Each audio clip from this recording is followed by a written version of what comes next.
ఆ మంత్రి పదవులు ఎవరికి? ఖాళీలు 6, ఆశావాహులు ఎందరో. సీనియర్లకు ఆశలు, జూనియర్లు ఎగ్జిట్.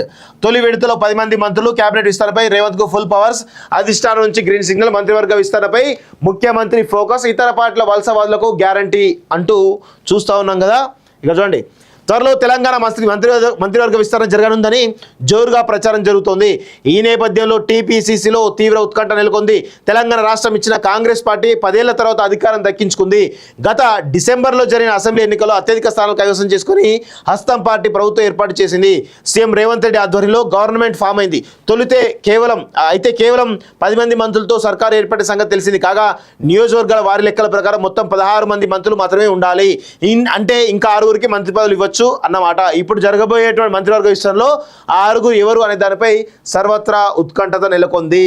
ఒకవైపు జీవన్ రెడ్డి ట్రై చేస్తా ఉన్నాడు, పోచారం శ్రీనివాస్ రెడ్డి ట్రై చేస్తూ ఉన్నాడు, ఇంకా చాలామంది సీనియర్లు కూడా మంత్రి పదవి కోసం ట్రై చేస్తూ ఉన్నారు. సో వారందరికీ మరి ఎవరికి ఇస్తారు, ఎవరికి ఇయ్యరు అనేది సస్పెన్షన్ అయితే ఉంది. దాని సస్పెన్షన్కి త్వరలోనే తెరదీసేటువంటి అవకాశం అయితే కనబడతా ఉంది.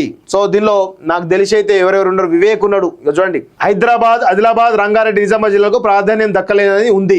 కాగా ఈసారి ఈ జిల్లాలకు మంత్రి పదవులు కేటాయించాలని సీఎం భావిస్తున్నట్టు తెలుస్తోంది.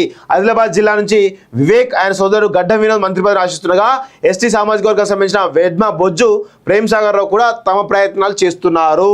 నిజామాబాద్ నుంచి సీనియర్ నేత మాజీ మంత్రి Sudarshan Reddy minister chance okay అయినట్టు తెలుస్తుంది. ఎమ్మెల్సీ మహేష్ కుమార్ గౌడ్ తనకు పీసీ ప్రెసిడెంట్ లేదా మంత్రి పదవి కావాలని కోరుతున్నారు. ఇక తాజాగా పార్టీలో చేరిన పోచారం శ్రీనివాస్ రెడ్డి పేరు కూడా పరిశీలనలో ఉంది.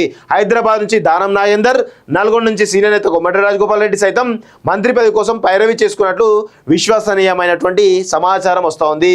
సైలెంట్గా ఉండడం వెనుక సో చాలామంది సైలెంట్గా పైరవీలు చేస్తూ తమ అధినాయకుల్ని కలుస్తూ ఈరోజు పెద్ద ఎత్తున వాళ్ళు కూడా మంత్రి పదవి కావాలనే ఉద్దేశంతో వాళ్ళు కూడా పెద్ద ఎత్తున సైలెంట్గా ప్రయత్నాలు చేస్తూ ఉన్నారు. మరి ఎవరికి మంత్రి పదవి వస్తుంది, ఎవరికి రాదు, మరి నిజంగా రేవంత్ రెడ్డికి అంత ఎత్తున ఫ్రీ హ్యాండ్ ఉందా అనేటువంటి అనుమానాలు కూడా నెలకొన్నాయి. మరి అది ఏందనేది త్వరలో తెలియబోయేటువంటి అవకాశం అయితే కనబడతా ఉంది. ఈసారి కనుక రెడ్డిలకే అధిక ప్రాధాన్యం ఇచ్చి బీసీలను కనుక తీవ్ర అన్యాయం చేస్తే ఖచ్చితంగా బీసీలు పెద్ద ఎత్తున తిరగబడేటువంటి అవకాశం అయితే కనబడతా ఉంది. దాన్ని క్యాచ్ చేసుకునేటువంటి అవకాశం మరి ఒకవేళ ఆ పార్టీ ప్రతిపక్షాలకు ఉంటే బాగుంటుంది, లేదంటే మాత్రం ఇబ్బంది అవుతుంది.